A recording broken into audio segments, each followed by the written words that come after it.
All right. Good evening, everybody. Before we start the meeting off, I'm going to make an announcement, but appreciate council's support. Before we begin this evening's meeting, I'd like to address the matter of the line painting that seems to have caused quite a stir around town. We are always looking for ways to create operational efficiencies, improve services, and reduce costs. We encourage thinking outside the box and exploring new ideas, methods, and opportunities. This was the case with the line painting. It is very costly, and we are often constrained by the availability of companies that can do it. With the new painting equipment we purchased last year, it provided the opportunity to try the line painting in-house.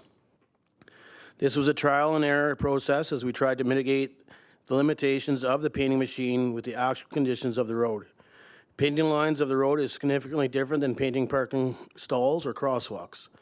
We are aware that some of the lines around the road aren't perfect, but in general, it was a good first attempt. Staff will weigh the pros and cons and overall success of the in-house line painting initiative and to determine whether it will continue with some additional modifications to the process or whether cost-benefit supports reverting back to hiring a professional line painting company. What is concerning are the personal attacks on staff doing the work. They are hurtful. The comments I've seen are based on misinformation and gossip.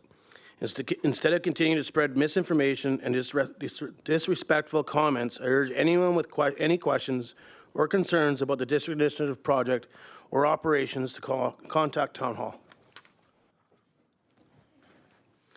All right, going to call the Policies and Priorities Committee meeting to order. Take approval of the agenda, please. Councillor Norbury. Thank you, Mayor Kakalka, that the May 20th, 2025 Policies and Priorities Committee meeting agenda be approved as presented. Seconder, Councillor Noxena. All in favor? Carried. Adoption of minutes for April 14th, 2025. Policies and Priorities Committee meeting minutes. Recommendations, Councillor Noxena.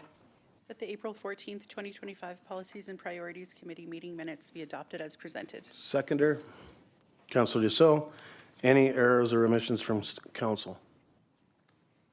Staff? No. Thank you. All in favor?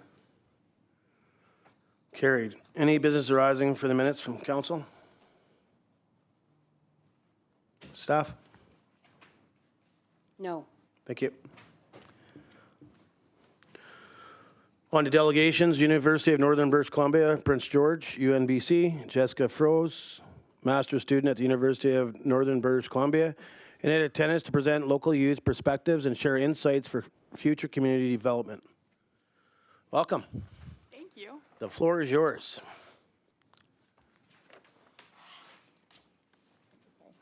Hi. Good. Okay. Well, good afternoon, and thank you so much for having me here today. I'm really excited to be here. My name is Jessica, and I am a master's student at UNBC studying youth retention and rural community development. So I conducted my master's research in Tumbler Ridge over the last 2 years, and I'm thrilled to be presenting the final report today. First, I just want, acknowledgements is good. The second slide. Thank you. So first, I just want to recognize and thank the Tumbler Ridge youth who were willing to share their stories, plans, and hopes with me. And then I'd also like to thank the numerous community stakeholders who shared their perspectives through interviews with me as well. So just thank you all for welcoming me into Tumbler Ridge. Next slide, please. Perfect. So when we talk about youth retention in rural communities, I think a lot of people think they know the answer already, that it's pretty simple. Rural communities don't have universities or colleges. There's only natural resource industries.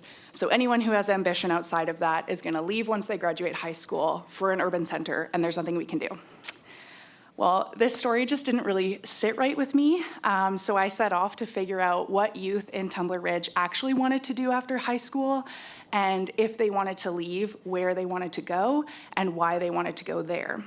So from that story, I thought that we could piece together what youth are looking for in their communities and how rural community development can better support youth to encourage their retention and the recruitment of other young people.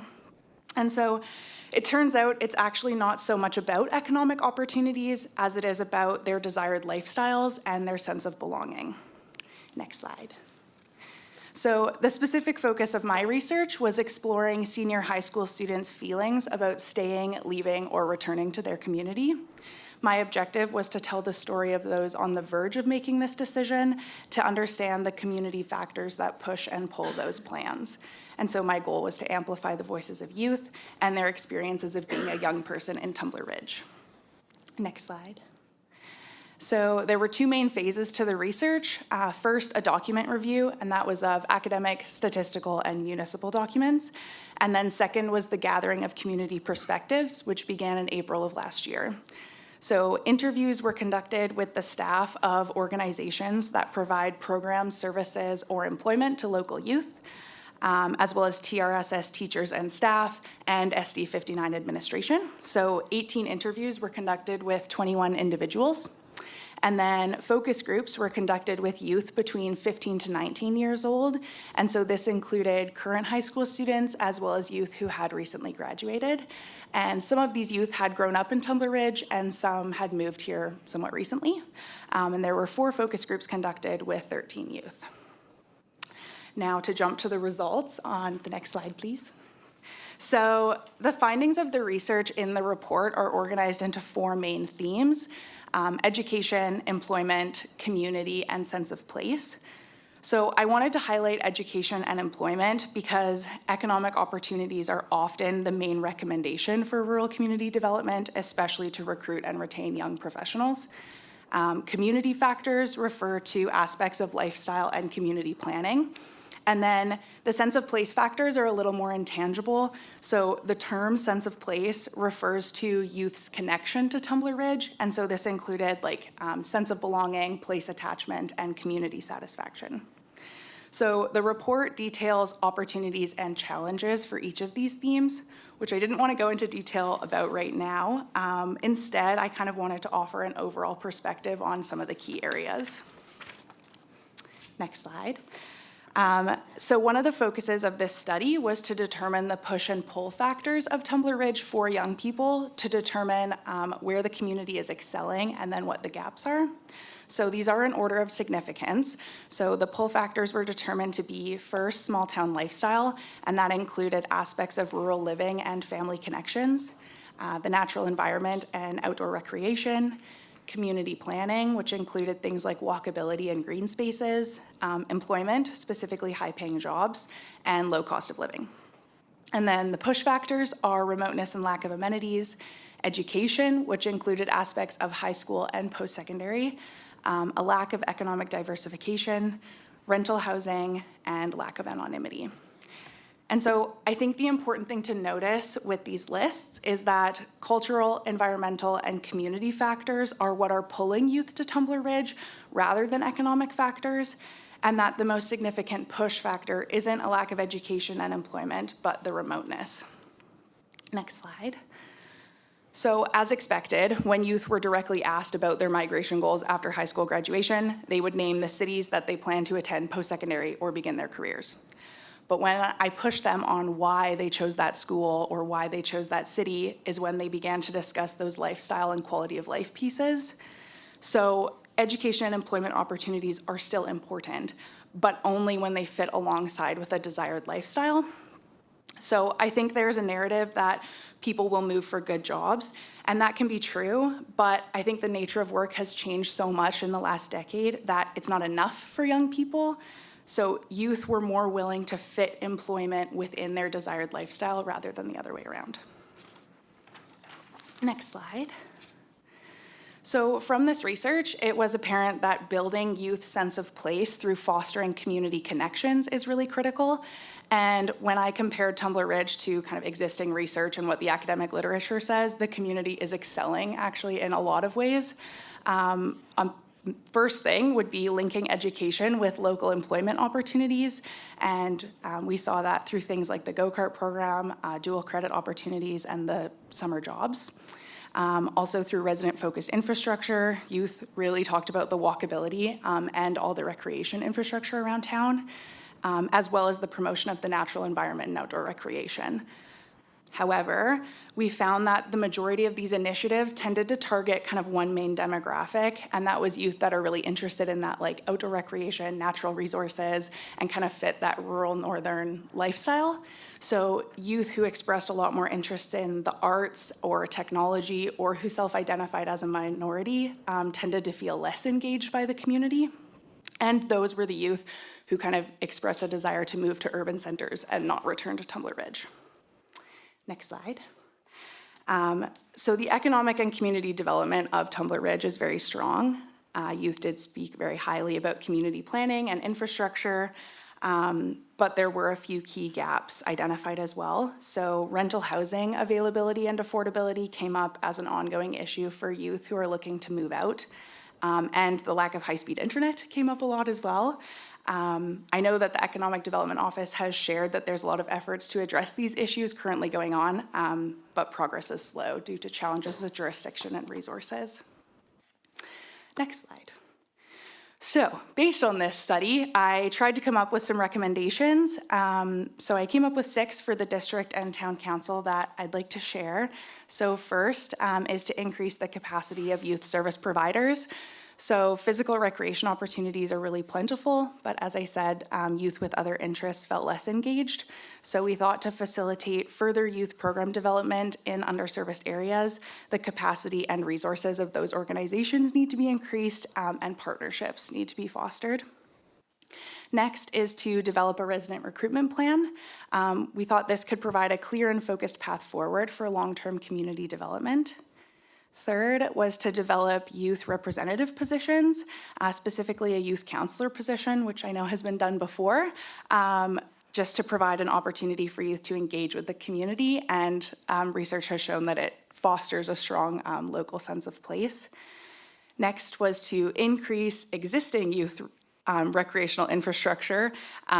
So that recreation infrastructure was discussed very positively, but youth had some requests. They asked that the golf course and weight room be expanded, that additional weight room equipment be purchased, and other suggestions included an arcade, bowling alley, and splash park.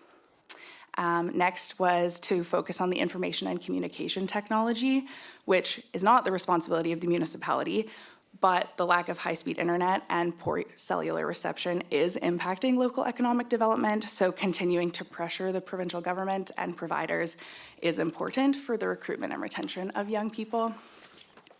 And then finally, the focus on housing.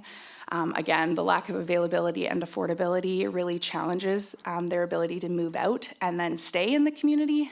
So we talked about additional areas being zoned as residential and developments including mixed housing, especially multifamily housing, to kind of cope with those needs of youth. So next slide. To wrap up, this study showed that while economic opportunities do initiate youth's desire to migrate, it's quality of life and sense of place factors that determine where they actually want to go, including the desire to come back to Tumbler Ridge. So fostering youth's sense of place has been shown to influence the retention of youth and the recruitment of other young people. And Tumbler Ridge is excelling in many of these areas when compared to the research and recommendations. But we also did highlight some existing gaps for youth and recommendations for community development that can continue to engage and empower the youth. Thank you. Perfect. Thank you very much for that presentation. Did a great job. Thanks. Great job. You hit on so many positive points in your recommendations, just things that have been discussed not only by the elected officials here, but Councillor Julick's, one of her ideas was try to engage our youth, and we're probably late to the table, I'll be honest with it. We probably should have started it when it first came up, and we're, obviously we had a lot on our plate, and, maybe we put it to the side, but we've started that process to get our youth to get engaged, where they'll run a youth engagement, kind of like a Let's Talk with all the other youth and children of the community. So myself and the CEO have met with them a couple times, and some of the things you mentioned within your report was brought up there as well. Awesome. The arts and stuff. Not everybody wants to play hockey or curling or go for a walk. So it was really neat that was picked up in here. And I'd be honest, most of the youth that talked to us, you wouldn't even have talked to because they're younger. Nice. So they picked up on it too. So I thought it was great that you had it in there. Awesome. And the other comment I'm making, and you mentioned it in there, we used to have a youth counselor. sit on council, Yeah. side of the council. Never since I've been elected, so I've been here 10 years. It was the term just before I got elected, they did have an individual come sit, and I thought it was great. We keep trying. I know you put down the school district, work with the school, and the school, we've tried that, but I think it's time to circle back. When we engage with the youth, that was brought up too. Would somebody ever think of, even if they had to share it, get a few of the youth, maybe it's not the same youth member all the time, so that they don't feel that they have to be here. So I really appreciate that you capture that within your comments. Yeah, Thank you. thank you so much. Councilor Norbury. Thank you, Mayor Kalka. Thank you, Jessica, for coming in. It's great that we were able to sit down when you did your surveys with stakeholders. Wish I had a little bit more information for you, but that's the way it goes. I appreciate the information in that a lot of these issues that our youth are commenting about, education, economic diversity, housing, internet, they're all things that we're tackling with. Yeah. So it's recognized across the spectrum of ages in our community. I had a couple of questions. Maybe the youth talked about it a little bit. Maybe they didn't. But when you say arts and technology are lacking in our community, which I agree, were you able to hone in a little bit on like what specifically youth were asking for in terms of arts and technology? Yeah, so technology mostly referred to the high-speed internet, and so they weren't able to, mostly in the context of recreation, they weren't able to recreate on the internet in the way that they wanted to. But then a couple youth also brought up that remote work or like job opportunities in any kind of tech sector or any kind of remote sector then also isn't possible. So mostly focused on the recreation side, but a little bit on that kind of employment economic side as well. The arts was definitely a lot more challenging, I think, to get any kind of specific answers. I think it was just kind of more of a general comment that like we just don't see it as much in the community as we do these other things that are so strong. So I think it was more of a cultural comment, more so than like we're missing this specific program, if that makes sense. Yeah. Yep, go ahead. Yeah, fair enough. I mean, realistically, the arts is a very large, broad subject, and that's something that Tumbler Ridge, we don't really have like a night scene. You go to communities that have great culture, great outdoor nightlife. Music's a big part of them. Downtown art. These things like we do have the walking tour, which is great, but maybe it's one of those things that we just need to start sprinkling things out there to see what catches. Fair enough. Thank you. Thanks. Councilor Julik. Thanks for all of this. I love that you focused on Tumbler Ridge. I think youth, the big thing is they like to be heard. And so it sounds like you got the opportunity to really engage with them and figure some of that stuff out. I really appreciate the technology and the art piece, understanding that, yes, some of it's for gaming is what I'm guessing is the recreation part. And fair enough, that's a big deal for young people. But it was interesting too to hear that some of it was for the tech jobs, because I know that's something that I've heard.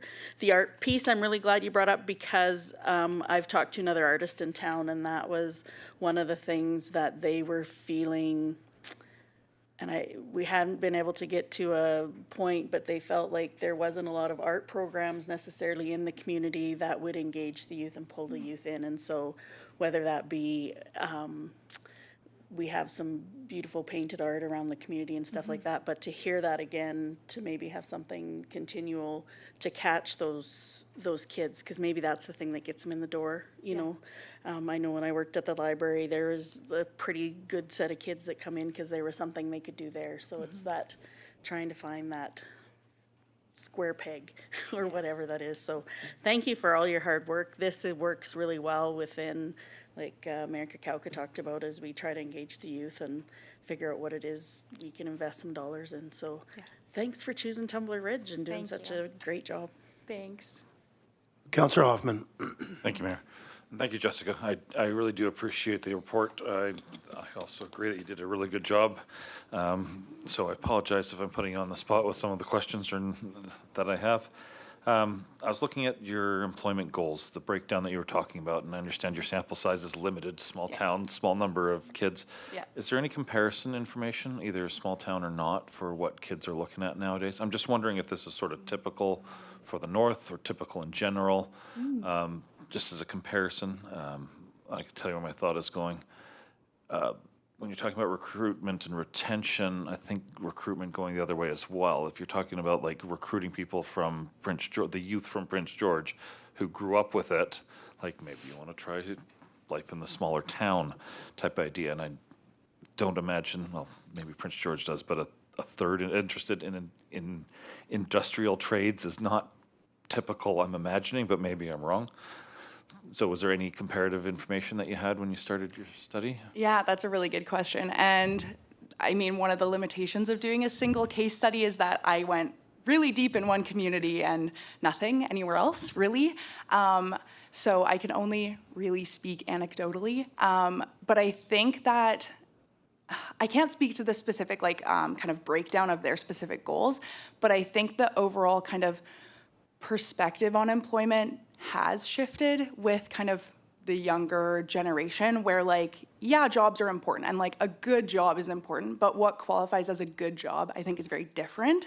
And the desire for flexibility and the desire for I want to make lots of money, but I'm not willing to do 14-hour days in a coal mine to do that necessarily. And some youth for sure still are, but I think that culture has shifted a little bit where the priorities aren't so much high paying as it is fulfillment and I want to make enough money to be able to do these things, not just to make enough money, if that makes sense. No, it makes total sense, and I actually think that anecdotally you can support that quite easily with the inducements that once worked aren't working anymore on kids. Like a six-figure by itself is just not enough anymore. Yeah.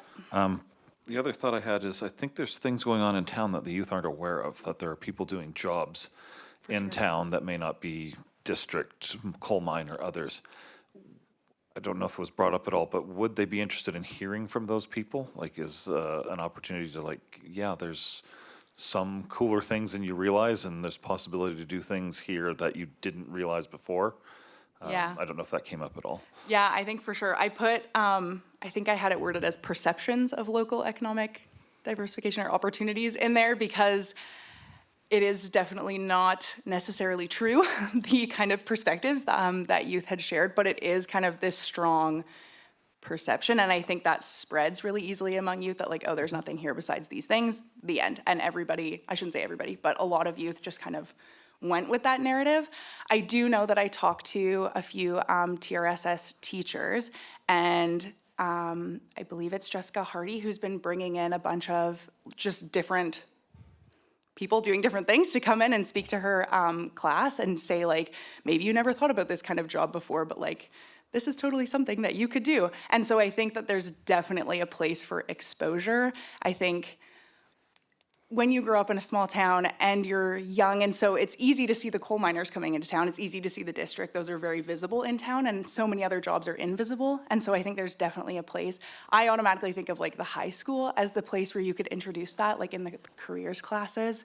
Yeah, but I'm sure there's probably other ways. That's just kind of the easiest one off the top of my head. No, I appreciate that, and that's, of course, is a limitation with SD 59 being in control of the high schools versus we're not, so we'd have to engage them in a different way. Yeah. But I was more wondering if, it's a good term, perception versus reality. Are they interested? Are they looking to hear about that? Or is it more that they've got their narrative and they want to go to the big, medium, whatever city, and maybe we'll try to get them back as opposed to try to keep them from going? So I don't think there's a point in trying to convince an 18-year-old that their small town life is the best life that they're going to have. Yeah. They can figure that out when they're 30. Yeah, I definitely saw a breadth of perspectives, and some it wasn't really a discussion. It was just well, there's nothing here for me and I'm leaving. And I don't really want to talk about that. I want to talk about where I want to go and what I want to do there, but it just wasn't a discussion. And then you had other youth who were a lot more wishy-washy on maybe I want to go, but I do really like it here. And so I think some youth are definitely open, but of course you have others that just don't want to and want to go out and experience it. All right, thank you very much. Yeah. Okay, any other questions or comments from council? You did a great job presenting, by the way. Thank you. You did a great job. I do have one more question for you. Sure. And it was under the push slide. Education was fairly high up there. Can you dig a little bit deeper in there and give us a bit more understanding of, I understand that, especially in Tumble Ridge, a lot of our We have lots of availability when it comes to teachers. We've got a lot of movement here, obviously. We're trying the best we can as a community and elected officials. In my mind, I believe School District 59 is trying to do everything they can do, but can you just dig a little deeper in there so we can just get a better understanding? Yeah, so this was a lot bigger of a piece than I actually anticipated it to be. I thought that we'd be talking a lot more about like post-secondary opportunities because obviously most people will have to leave Tumbler Ridge to pursue post-secondary. And that did come up a bit, but mostly youth really wanted to talk about the high school, and they talked a lot about issues with teacher retention, issues with recruitment, restricted course offerings, and then the removal of standardized testing. Now, none of these things are unique to Tumbler Ridge, and talking to SD 59, it's a struggle across the district. And then I have friends who are teachers in Prince George who are struggling with this. My family's in Abbotsford and struggling with this. Like, it's so much bigger than TRSS, but the youth really do feel it, and they felt really strongly that, like, they were not well prepared for post-secondary in all cases. The teacher retention being a big one. Sorry. And there's a report by Gill, who did a bunch of research in Tumbler Ridge kind of in the early years from 1991, who stated this issue that it's really hard to keep teachers here. So this isn't new and it's not unique, but yeah, I think they did feel very strongly about that teacher retention piece, particularly in high school. And some of them, it was just like, yeah, it kind of sucks and I don't feel super well prepared for post-secondary. And then other youth were like, I don't want to come back to Tumbler Ridge to raise children here because I don't want them to go through that high school experience. Yeah, it's kind of, it was a big one. And it's just really hard to give kind of any recommendation for that when it is such a huge structural issue, but. Yeah. No, and I appreciate it, and that's why I want just a bit deeper, and I think it's just important for us. I mean, I think, our teachers down here do a great job. They do the best they can do and stuff like that, but, we see that too. But when we see our youth picking that up already, even at young ages, whether they're the 15s or the 16-year-olds, already thinking, like, I'm not sure if I can bring my family back here because I see what's already happening, not realizing that it is countrywide. It happens, like you said, in Prince George and Richmond and probably in Dawson Creek and Fort St. John, but because we're such a small community, it's felt, I think, harder. And when we see our youth being able to feel that and sense that, I think that's an important thing heading to the UBCM when we hear that and we're hearing it loud and clear. Because the youth mentioned that, again, when we engage with them. They talk about the same thing. So I think it's really important to trigger on some of this stuff. I think some of the other stuff's great. Recommendations, like looking for some art and culture stuff, whether that's paint night for youth or whatever. There was talks about that. That's important, but making sure that we have a stable and well-positioned teachers, education system for our youth and our children. I think that's huge for any community. You have a really strong education system, in my opinion, that'll either keep youth here or bring those young families back here. Yeah. So I really appreciate it. I think you did an awesome job. Thank you. Very thorough, by the way. Thank you. Thank you so much.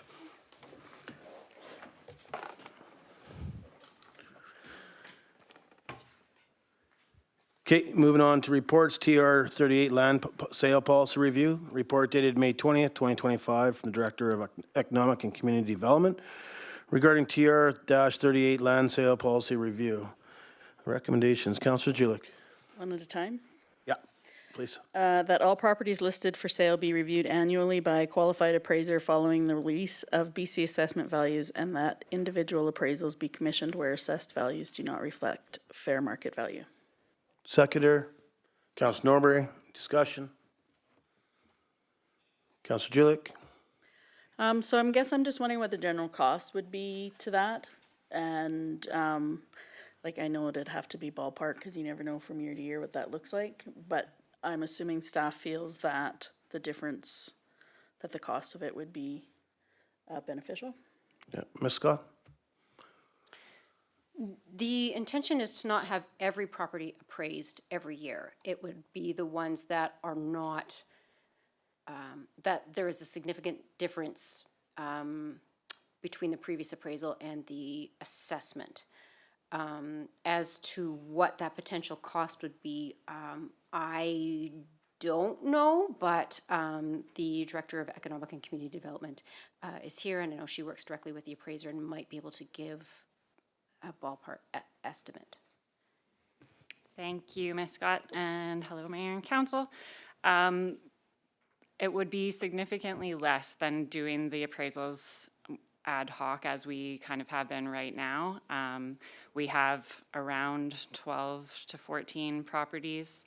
I feel that that amount would stay within the operating budget that we have for land information yearly.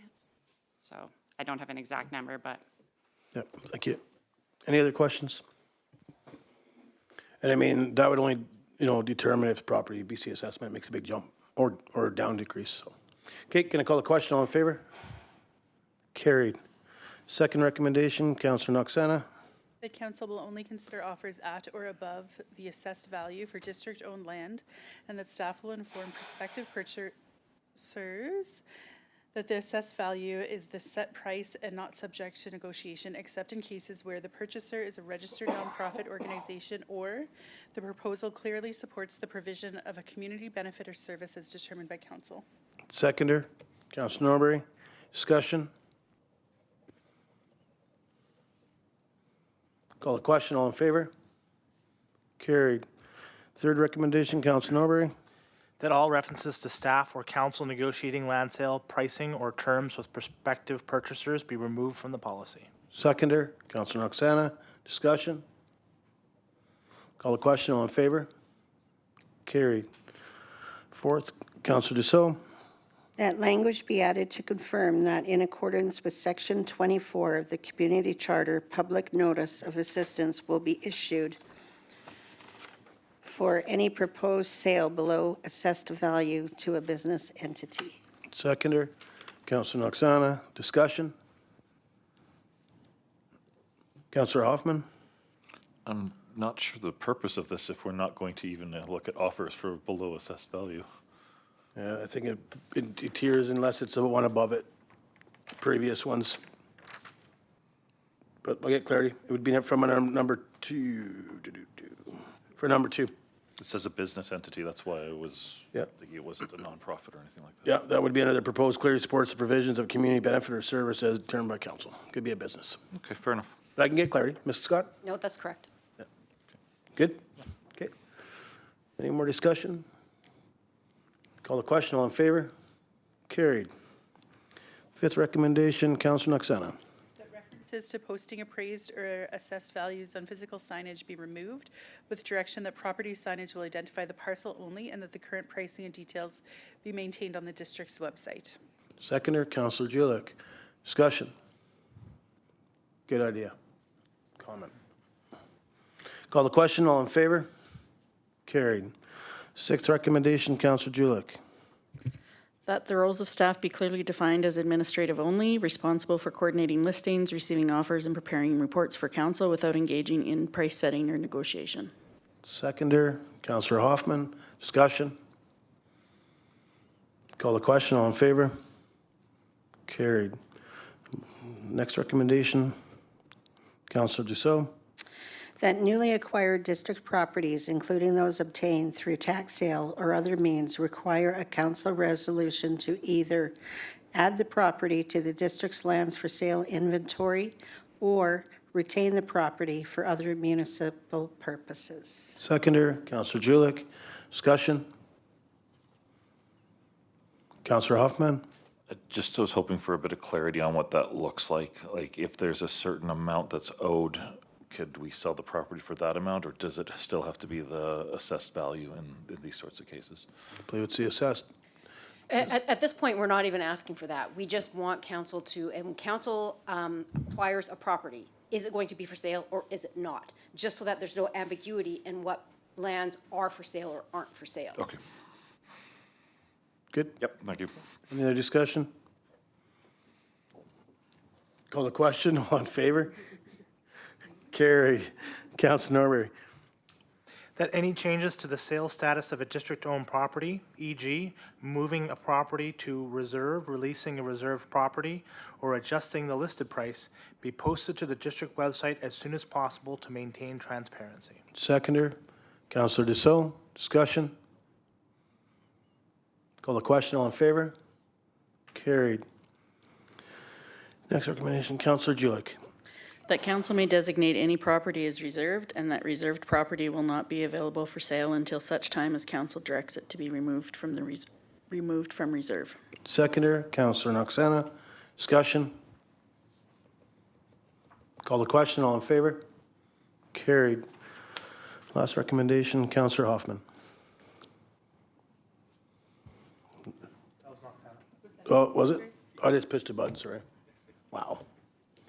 That the section of the policy referring to the sale of portions of district-owned land for private lot expansion be removed, and that this matter may be revisited following the completion of the full land sale policy and lot expansion program review. Seconder, Councillor Dussault. Discussion? Ms. Scott, do we have a timeline? So this was suspended early of 2020, late 2022, early 2023, with us awaiting a report since then. I do not have a timeline. I will ask the Director of Economic and Community Development if she can provide any kind of timeline, but as far as I am aware, we do not necessarily have a timeline right now. Thank you, Mayor and Council. As far as I was aware, we are waiting until the zoning bylaw is adopted before we wanted to move forward with the new land sale policy and lot expansion program review. So hopefully in a couple weeks. Okay.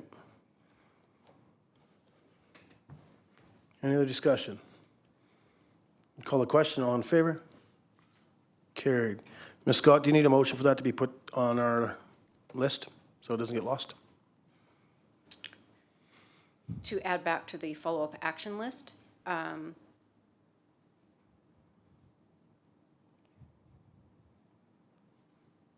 no, I don't think it needs a motion. I think that we will just internally review to add it back to the list. Okay. Appreciate that. Thank you. Okay, before we move on to the remaining UBCM Minister meetings, I'm going to take a 5-minute recess.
P&P back to order. 6.2, remaining UBCM Minister meeting discussions. Report dated May 20th, 2025 from the Executive Assistant. The remaining UBCM Minister meeting discussions. Recommendation. Councillor Julik. That council review and discuss the 4 remaining minister meetings proposed for the 2025 UBCM Convention, Office of the Premier, Minister of State for Local Government and Rural Communities, Minister of Indigenous Relations and Reconciliation, Minister of Transportation and Transit. Thank you. Seconder. Councillor Noxana. All in favor? Carried. Okay, who wants to start us off? Councillor Julik. We're going to do one at a time. So let's start with the Office of the Premier.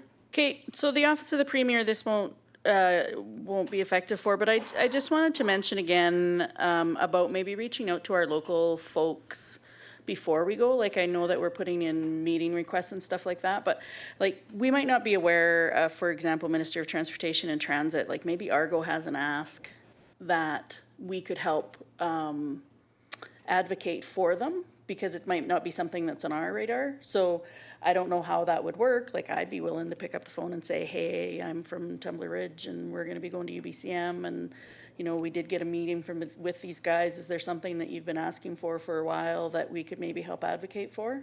Yeah. So just so you're aware, we meet with Modi regionally. Meeting will be coming up again here next month. Yeah. And then we also meet, like I'll also meet with Argo. Yeah. But the same cause, that we gotta be careful that we're not going, like, to me, we need to be concerned for our residents and other people that travel our highways, because Argo is a bidding contract on it. So to me, you gotta be careful what you're going to advocate for. They're definitely an advocating piece, because they're a business within our community. So I'm not saying that, because we do the same thing for the mines. But I think we have a lot to talk about Minister of Transportation with. No, and I wasn't necessarily meaning them. I'm just that they are on the list. But Yep. whatever meetings that we do end up with, if there's some piece in there that we think we could reach out to local departments, because maybe they have something on their list that they haven't been able to get traction on, and it's not like nothing that we would know. But I appreciate your knowledge of the transportation and talking about that. The Office of the Premier, I guess I would just, for me, with him, I just kind of like to know how he's feeling about things and where he feels the support lies. I feel like I feel insecure in the way the government as a whole. So I don't know locally as a municipality what that looks like. So I'll stop talking. Councilor Noxana. Thank you. I feel with the Office of the Premier, there's a bunch of things that we could ask for. Northern Health would be, or healthcare would be top of mind. However, we did have a very productive meeting, or I felt a productive meeting recently with Northern Health. So maybe getting back on his radar about BC housing and where we're at with the Chamberlain Crescent houses, and also the Hartford Court repairs and ongoing renovations needed there. I also think that we could plug them about education in our community and district, and tourism. And I feel like we should pick one big thing perhaps. So if it was tourism, we say like, we have this amazing thing that we really think that the province should get on board with, the museum, the geopark, things like that, and come and see what we have to offer here. But yeah, I think we have a lot of things that we could bug him with. Yeah, I agree with you. Councilor Norbury. Thank you, Mayor Kakalka. Councillor Noxana took the key points I wanted to bring up. Well done. So I should just stop talking, right? But no, one of the issues I think brought up was talking to regional representatives, and I think it's not a bad idea as long as the regional representatives aren't our problem, because sometimes you just got to go around them. So whereas I think it's in some areas it's a good idea, some areas it's we just got to go around them. Thanks. Yep, agreed. I actually think with the Office of the Premier, I'll be honest, I have a fairly good connection with his Chief of Staff. I'm actually hoping that, maybe he is one of our last meetings of the week, so that we can go back in after some of the other minister meetings and say, okay, listen, we've talked to the minister here, and this is what we're trying. We're even, open to a pilot project, whether it's something from the tourism side, education, BC housing. Like, to me, this should be the wrap. You know, I've been down to Victoria a couple of times fighting with BC Housing and the Minister of Housing. You know, we talk about healthcare. That's what I think, and you know, I really believe like 15 minutes is going to do it. Planning on maybe contacting his chief of staff, see if we can get 30 minutes, take the morning. Before it even starts, we need more time with him. I think it's a missed opportunity that we never connected probably last year with election, like a little tough. But I think this is where we can go circle back in and start talking about some of the stuff that we've talked about in the last 2 UBCMs, and we're not getting anywhere. How do we get somewhere here in Tumbler Ridge? I think that's really important when we talk about the Minister of State for local government and rural communities. I mean, Brittany Anderson actually reports directly to Premier Eby. So again, I think those connections we've built, and now we need to get something out of that. And I think that's where we use that. And I think, you know, in my opinion, they're going to be looking for something. We're going to have to come up with a star idea that we want to talk to with the Premier about, because that's how we're going to get a meeting, in my belief. I believe we'll probably have a good opportunity to have a meeting with the Premier this year. But I think it's really important that we come up with something, and I know it's tough on, in the last minute, we're talking about healthcare and education and tourism and roads and housing and BC housing, and it's big. I don't know if staff can actually just jumble that all together and make it sound really good, probably get a meeting. You know, like, yeah, whatever, what's that called? Yeah, but like seriously, that's what we're looking for. We're looking to get an overview from the Premier and where he sits with his ministers. We've reached out to the ministers constantly. We spent a lot of money going to Victoria to meet with BC Minister of Housing and BC Housing. I believe we've gotten a little bit of movement from BC Housing, obviously, with the Minister of Housing and the Minister of State. I think there's more to come on the BC Housing side. Hopefully, maybe something comes to fruition here. But just something, I don't know if staff can clean that up, Ms. Scott, but it's just something like that. We're looking for an overview on, you know, all the discussions we've had with his ministers over the last few years, including some of the direct trips to Victoria, and that we're feeling that maybe we need a little bit more push from the top down to his ministry staff to realize that, you know, a lot of resources from the Peace region heads down south, and that we need some fruition to come back to the area. You know, I mean, I care about the community of Tumbler Ridge, but I also care about the Peace region as a whole. But whether that's some support in regards to Canusa Falls, one of the most used pictures even in the BC government, now they can't get to the lookout. And that was, to me, I understand it takes some time to look into it and what we're going to decide and how we're going to do it. Maybe we need to push. I mean, we don't even have a sign at the end of the road stating the lookout's closed. Unless it is now. I'm not sure if anybody's been out there, but I wasn't out there this week. So here we got people driving up an hour, 15 minutes, or whatever it takes to get out there, and you can't. You can walk down the trail down to the bottom. You know, I seen that post quite a bit while I was in Rupert at the NCLGA. So I'm not sure. What's your opinion? Can staff kind of wheelhouse that for us? We will do our best. All of these different meeting requests that you discuss, staff will still summarize those, and then they still have to come back to council for prioritization as well. So you do get a chance to see how we've tried to capture what you want to talk about and see if that actually meets what you want. Okay, appreciate it. Councillor, would you like? Not to step on Councillor Norbury's toes as his other job, I will tell you that I was out at Canusa Falls this weekend, and I would say the visitor center's doing an amazing job at letting everybody know, because most of the people that I saw in the parking lot, they were well aware that the platform wasn't open, and there is other ways to get to the other viewpoints, so that you don't have to just go to the bottom. You can go up to a few different points depending on how far you want to walk. So everybody that I saw, which was a fair amount of people, they knew coming in that that was going to be the case. I wanted to ask about PRA funding. I quickly brought up our PRA, like I tried to Google it. From what I understand, it was like a timed,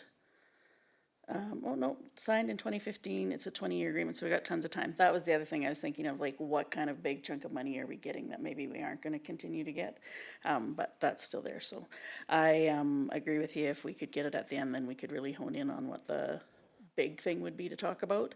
For me right now, when you started talking and Councillor Noxana and Councillor Norbury were talking, it was the funding for the museum, like the continued to try and get some money for housing those fossils, because we still locally do that versus the province. And I think that continues to be a big thing that we're doing for the province ultimately and for the province's benefit. So if I was to pick one of those things, that would be the one thing with some real good data based on that, like getting some real hard-nosed data about what it costs for them to do, like they're doing a big change in the big collections area, and I know they're working on what it would cost to have a facility or a purpose-built facility.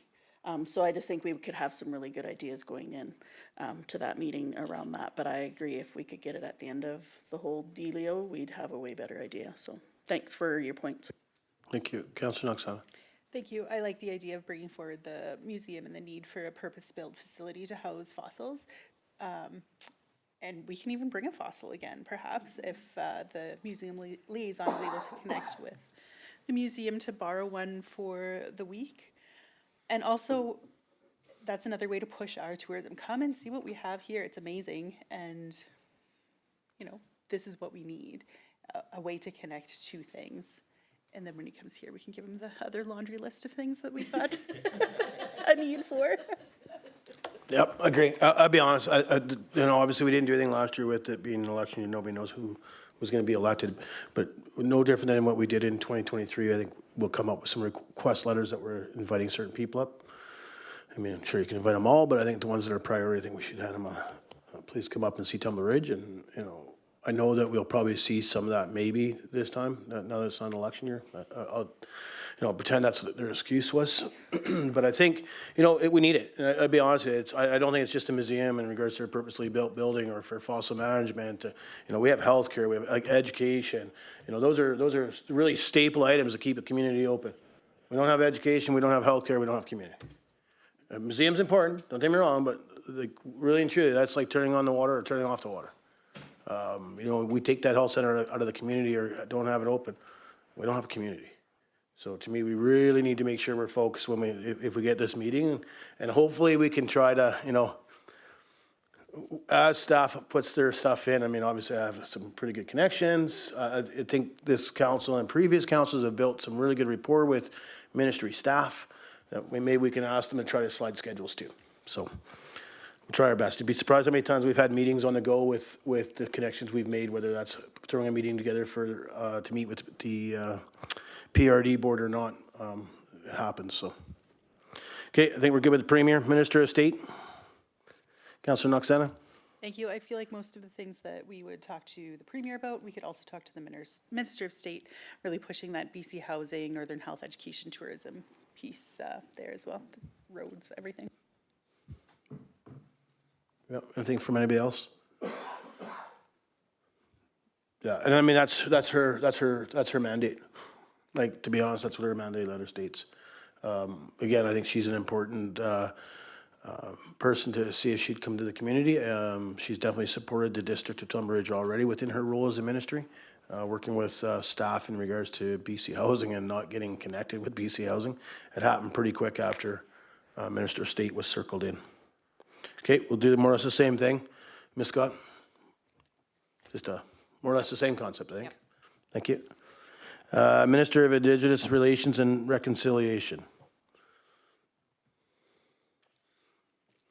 Councillor Julik. I think if I got to be in a room with them, I think I'd be asking for how do we continue to do this in a meaningful way and to keep how do we keep the province on the same side? Like when you hear about and I think that we see it more in the north, the racism and stuff like that carries on. And I feel like we as local leaders, it's our opportunity when it comes to relations and reconciliation to do the work. And then to me, sometimes though, what happens is it gets, when we have folks in our own community who deny that reconciliation is a thing, when we have elected officials, whether it be locally or provincially, so that would be kind of the questions I would want to have around that. And how can we as a municipality, is there I don't know, like maybe there's something there that we don't know about. I have no idea. Maybe you know better than I do. But I think for me, where I get really frustrated is when we see different groups do the work and then we have people deny it. And I get that you can't fight every bad thing out there, except I think that as politicians, where's the line for us? Like, to me, we're leaders, so how do we combat that? And what is our expectation from the provincial government? Yeah, yeah, I don't disagree with you. I actually think we go in with a different angle, but probably the same end result. But I think we are the only second community within the north that has done the safety culture awareness training. And I think it's really, really important that it is discussed. The other one would be the PRRD. So I think it's very important to explain that we've gone through that training. I wouldn't say we're 100% there yet. You know, some of our staff has been part of it. I think it's a very good outlook for the elected officials and senior staff, you know, leaders of the municipality as a corporation. I believe that is why you heard me read the letter today. It doesn't have to be racism. It can be bullying is a racism. So I think with the training that we've taken and the stuff that we've sat down and discussed as a group in the sessions we've taken, that's where you start to feel that. And that's our jobs as leaders to focus on that. So I think what we could be asking there is what else is available from the government to assist a community. So we've done this, we're working through this training, we're gonna be coming out with a sketch, we're gonna be coming out with a statement. What else can the government provide to help offset, whether it's cost or whatever, so we can bring it to the community, which there is within the training that we're taking. We are looking at opening it up to community. How that's gonna look yet, I know, I'm not 100% sure. I know I've been in a few meetings with Ms. Scott and there's been some conversations about it, but eventually that is gonna come out to the community. But what else can they support? I think that's really, really important. I think the other thing we need to talk in regards to the Minister of Indigenous Relations is our dialogue. And I'll use Kelly Lake, very, very supportive of him, but I'm having a tough go. Sometimes you get a group in, you're on with them, but then there's another group there's about 5 different leadership groups there. I think we need help from the Minister of Indigenous Relations to help us through that scenario, not just the District of Tumbler Ridge. I believe us as the Peace Region. Right now they are not classified as treaty. I respect who they are. I respect that they've been on this land and all that, but I think that's what we need. That's the ask from that minister is we need help. How do we deal with it? How do we connect properly, not take sides, but actually be able to each support them and they are able to support us. Probably hear about it at the PRD on Thursday. I'm assuming it'll be coming in front of the PRD there. We supported something that we now have pushback from another party of Kelly Lake. So I think that's why it's for all. It's a very tough subject. I think it's very hard to even to speak in a PNP about it because I don't want to offend anybody. So how do I do it without offending anybody? And I think that's the help we need from Minister of Indigenous Relations. Talk about the culture of safety training we've taken. I think we've done a great job there. I think myself, I know what I feel and which I won't put up with or what I will put up with.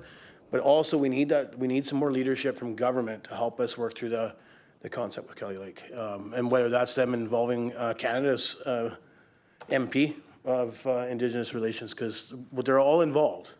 So I think that should be our ask. Is that good? Yes. Okay. Anybody else have anything to add for that one? I don't want to take the whole thing, but there's definitely some work there. Minister of Transportation and Transit.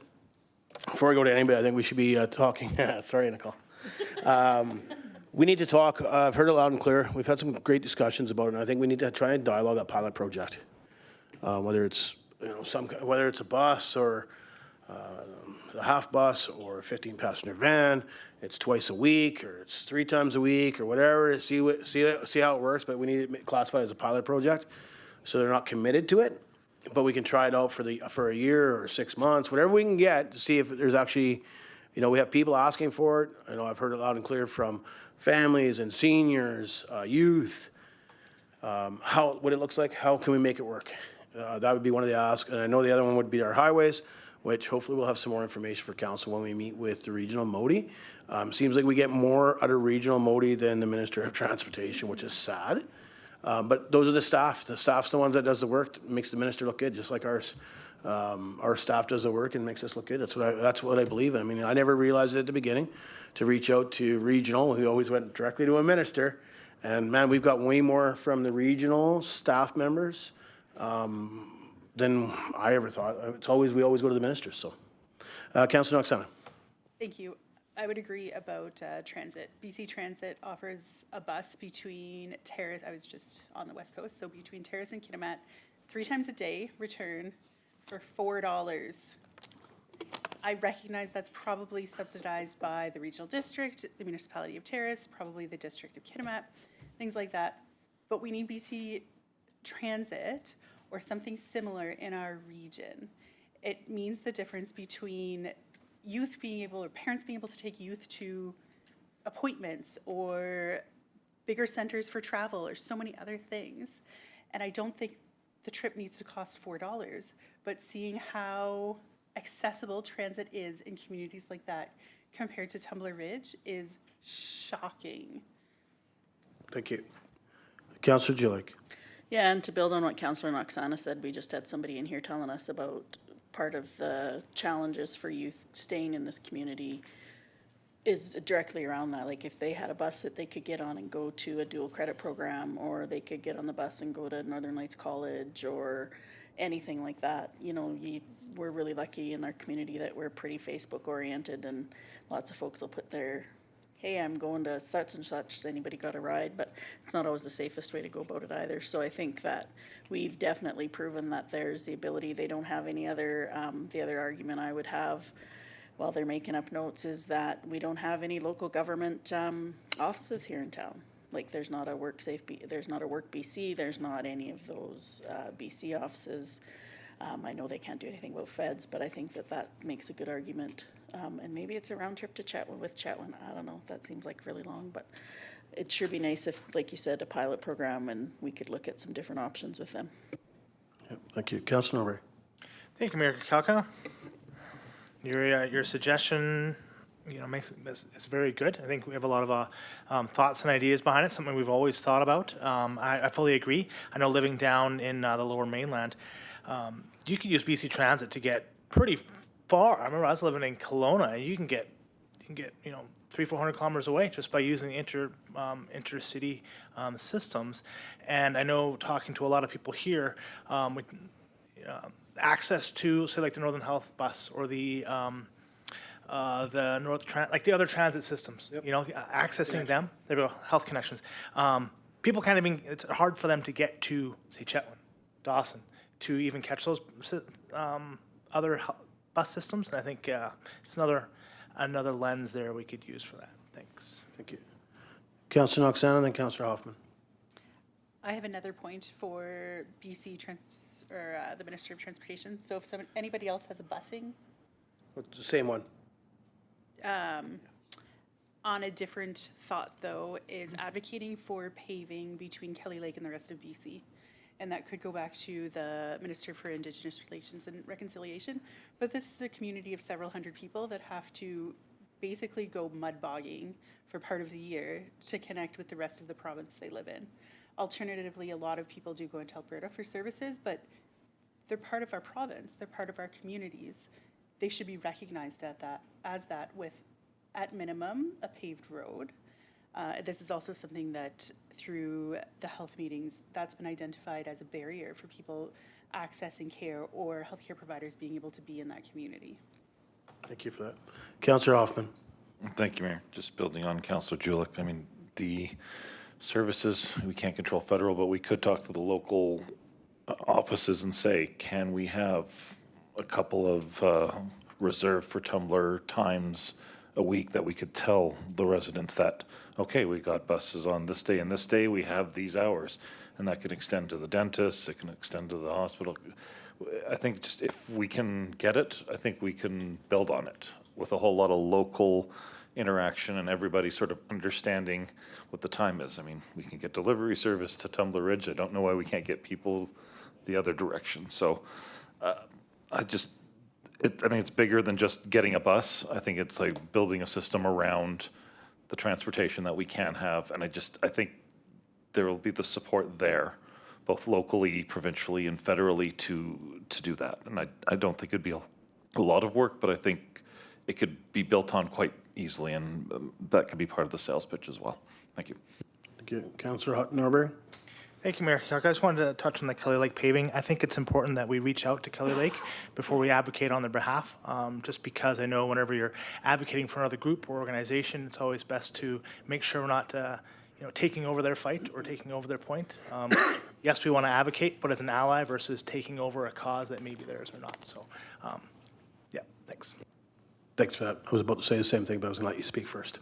Yeah, we'd have to reach out to Kelly Lake. We got to be very, very careful, again, until we can work through some of these barriers that we're seeing. I think, and when we reach out to Kelly Lake, there's multiple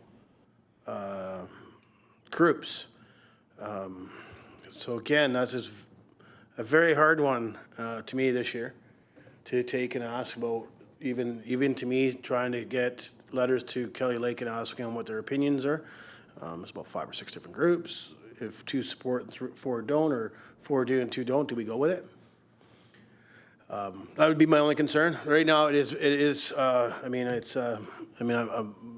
enjoying the dialogue with them and everything else, but it is getting to a point that it's very. I definitely don't want to be hurtful in any manner or any way. And, I believe what I've seen at the PRD a few meetings back, one meeting back, and I'm assuming it'll be on this Thursday's meeting, is I believe we probably did that because we supported one group over 5 others. So I would tread that one really, really lightly at this time. As Kelly Lake comes to working from their end with Canada in regards to their land claim and such, I think I definitely think we got to support that in any way that they ask or any way that we feel that we can.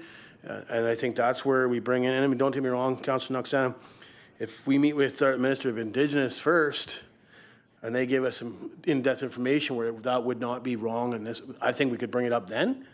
I'm not sure how you feel. I don't want to just start taking council's ideas off, but that, to me, that one's been a very, very touchy subject with me in the last little while. Councillor Knoxana? Thank you. This is just something that's come up through our health, the Tumbler Ridge Primary Care Network Advisory Group, that it's been recognized with the community. So, and healthcare professionals, if it's writing a letter or bringing it back maybe to that group to see who specifically they've contacted within the community, then it's absolutely something I'd go forward with if the community's in favor.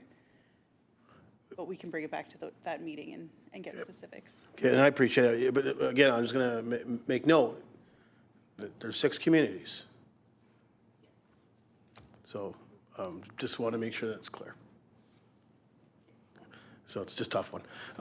But you did hit a topic that we always talk about, and I was going to leave it off this list, and that's paving. That's, the paving happening on Highway 52 East. It's been talked about for 20 years. At one point in 2008, it was supposed to be completed, and I believe they had issues with the asphalt they laid down that the following year they had to rip it up, and that took the budget. Because there was a sign there about Highway 52 East completion, and never got completed. But I know previous councils have always talked about it, and even the PRRD talks about, in regards to tourism, having a tourism circle that you can go all the way around through Pooskoopi into Dawson Creek and all the way around and still travel all the way up. It's pretty hard to send people come up here and go back down that way when it's gravel for 38 kilometers. So I think it's always something we have to advocate for. I think it's important to advocate for that. The last time we advocated for it was, they talk about, they need to see more oil and gas going in there, or wood for going in there for cut blocks being cut, because that's how. But I think we just got to keep that on our radar. Councillor Julik. Yeah, and to follow up with what you're saying, we get at least 1 or 2, and I know if we're getting 1 or 2 within our business, there's more than that coming in. GPS takes them that way, so we've had folks with Corvettes come up on that road because that's where their GPS took them. Yep. But I also think the point that could be made is, as staff's taking notes, is that there's not full cell service along there, and so if you have any trouble, that's an issue because it usually takes out a vehicle or 2, because the gravel's made with pit run, and so it's like going into Canosa Falls as well. So it could be just one point that we get to add on there, like, so you're not gonna maintain it like a regular road, but here we go, we've got other people that are running out. Yeah, and breaking it's down. been, and it's been brought up before how GPS sends you that way. Pick it, that's how it tells you to come. Is there any other items the council like to bring forward?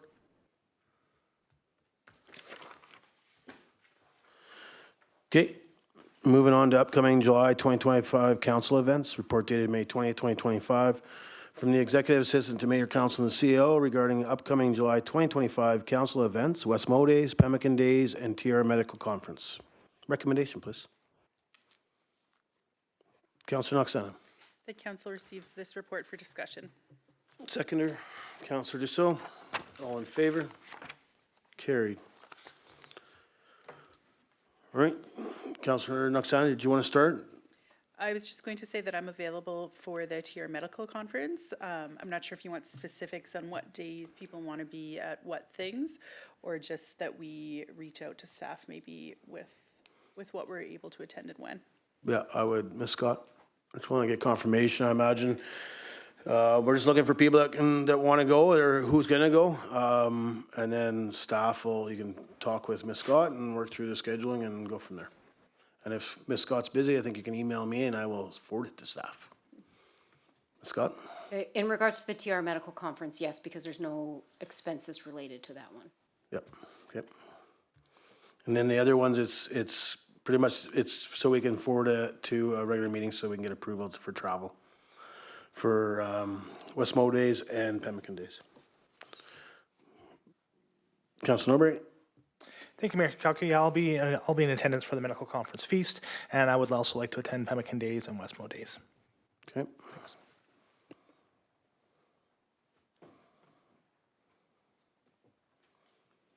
Councilor Dussault? Yes, I would like to also attend the Pemmican Days and the West Mo Days, and if there is room for the conference, I would also attend that one too. Okay. Anybody else? Councilor Knox-Allen? Thank you. I would like to attend one of the days of Pemmican Days, but I'm sure we can coordinate when that is. I'm unfortunately traveling for West Mo Days. Okay. Medical conference, yeah, I'll work with staff. I definitely want to, this year it's been scheduled differently, so it's great. I think it's very, very important. Whoever can attend. I think they do a great job. We're one of the people that help support it. We push medical. I think the more people that show up, and that's what I heard from Dr. Helm loud and clear at the Health Task Force. Very, very important. So whoever can make it, again, there's no worry in regards to financial for travel and everything else because it's within our community. So whoever can make it can make it. I believe we can just work with staff and just so they have numbers for dinner and stuff like that, if that's the thing you plan on attending. Correct, Ms. Scott? So don't want to be out of turn here. Yes, in regards to the medical conference, as soon as possible, the numbers for meals, but even for if we're attending sessions, just so they can make sure that the space that they're holding it in can accommodate. Okay. Okay, so I'll ask anybody that's going to attend a medical conference, just email me the days you're going, and I'll forward on to staff. I know staff is busy, and I think it just makes it easier, Ms. Scott, than having, or would you prefer 7 emails?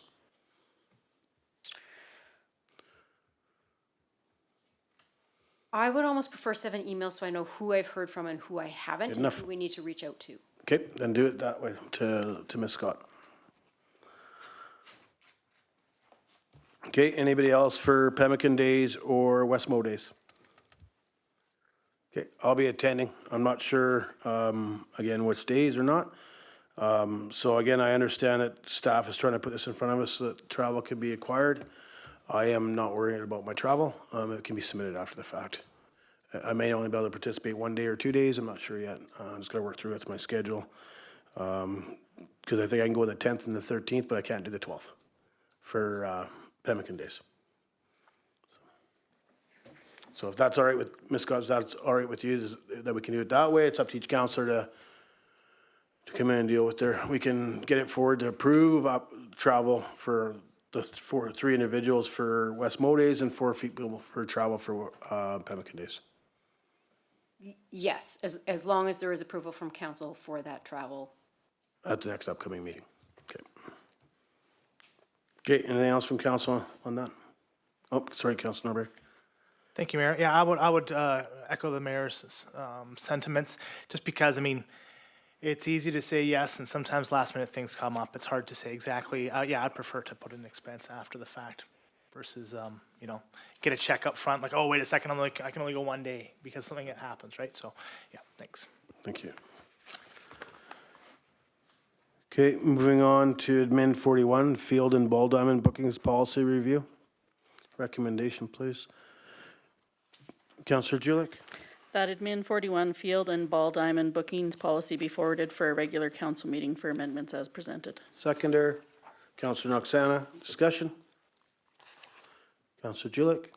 I just wanted to confirm that the 5 million is the amount suggested or required by our insurance, just to put it out there, because 5 million is a big chunk of change and sometimes nonprofit. So if I could just get that confirmed. Yeah, in a that's public meeting. that's the new MFA. But Ms. Scott. Yes, and as per our policy. Thank you. Any other discussion? Call the question. All in favor? Carried.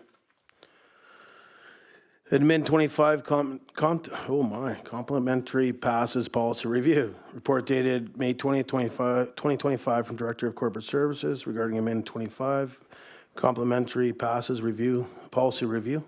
Recommendation, please. Councillor Norbury. That admin 25 complimentary passes policy be forwarded to regular council meeting for amendments as presented. Seconder, Councillor Noxana. Discussion?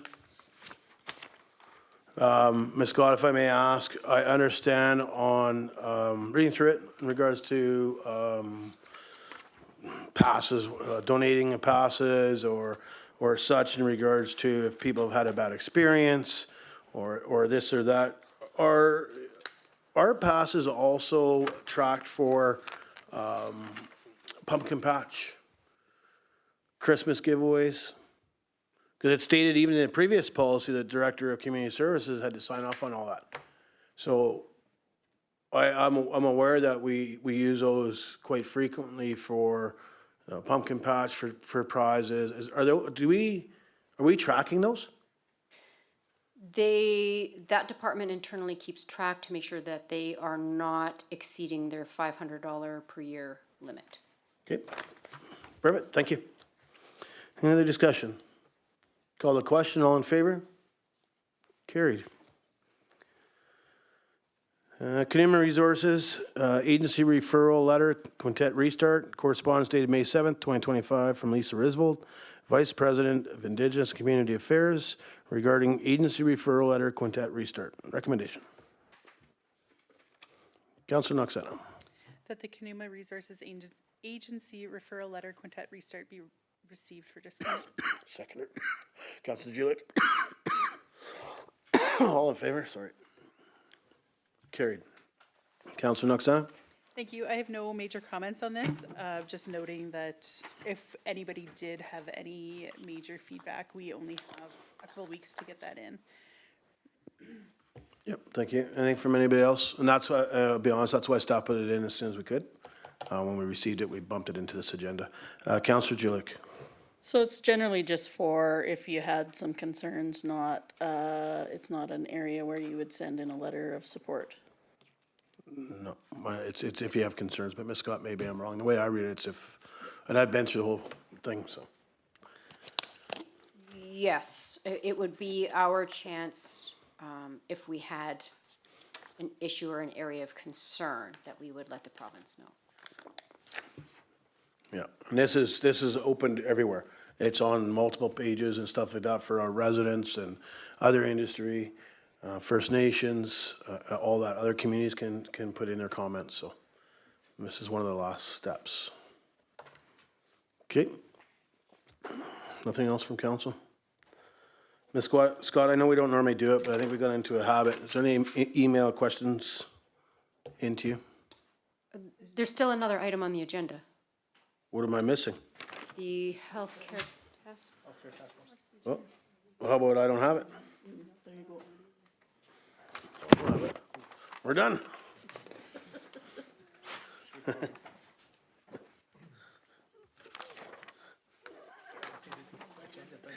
Oh, maybe it was, oh, that's what happened, probably, you're right, Councilor Norbury, thank you. I picked mine up quicker, earlier. 6.7, Healthcare Task Force Committee Recommendations, Medical Student Roadshow. Report dated May 16th, 2025, from the Executive Assistant to Mayor, Council, and CAO regarding the Healthcare Task Force Committee Recommendations, Medical Student Roadshow. Recommendations?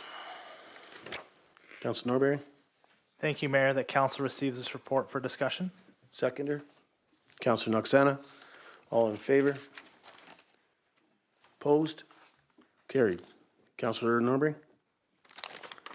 Thank you, Mayor Kakaka. So thanks to staff for getting all this information together for us. I think it's important for us to try and do all that we can to, Councilor Norbury, can I just stop you for a moment? yep. Ms. Scott, can I just get a copy from there? I don't have it in front of me. I'd like to be able to. Do you need a recess? No, I don't need a recess. I'm good. Just hard to follow along. Thank you. Oh. Just because I don't see recommendations. Luana needs one as well. Oh, okay, let's just, do you need one? Yes. All right, let's just take a 5-minute recess. Make it easier. Yeah, she said.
Sorry for the interruption, Councilor Norbury, but please proceed. No problem, Mayor Kalka. Yeah, so I was just thanking staff on putting this report together. I think it's a great opportunity to showcase our community, show them a little bit of Tumbler Ridge hospitality. So I definitely think we should be moving forward with the dinner option. I don't know if we need to have 2 dinners. I'd just be happy with the one that's recommended in the schedule of events on the Friday. Yeah, should we be making a motion to support that? We need to be forwarded to a regular meeting.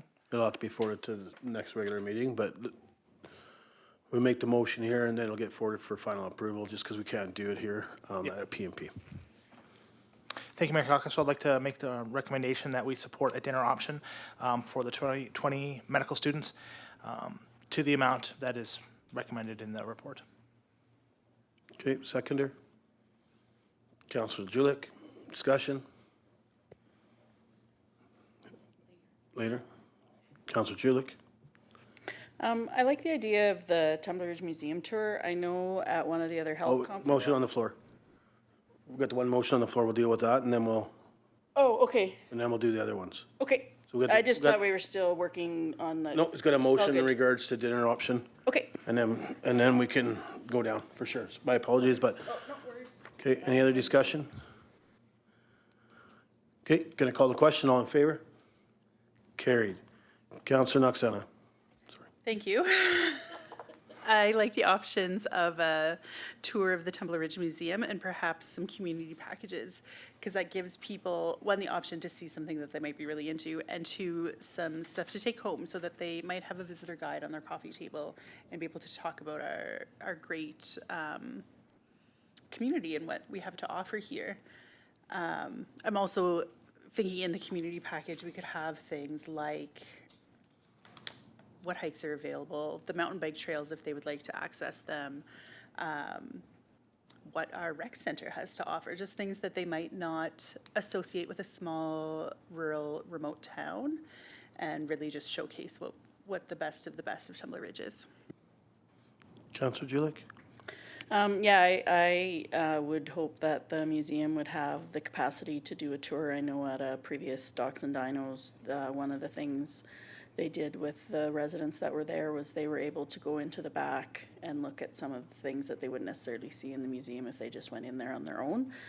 So that would be really cool. And so far as the care packages, I know that Councillor Norbury had put some together before, and a friend of mine that came to do who came to work in the community really appreciated everything that was in there. So it might be a place to start to see what was included in those packages.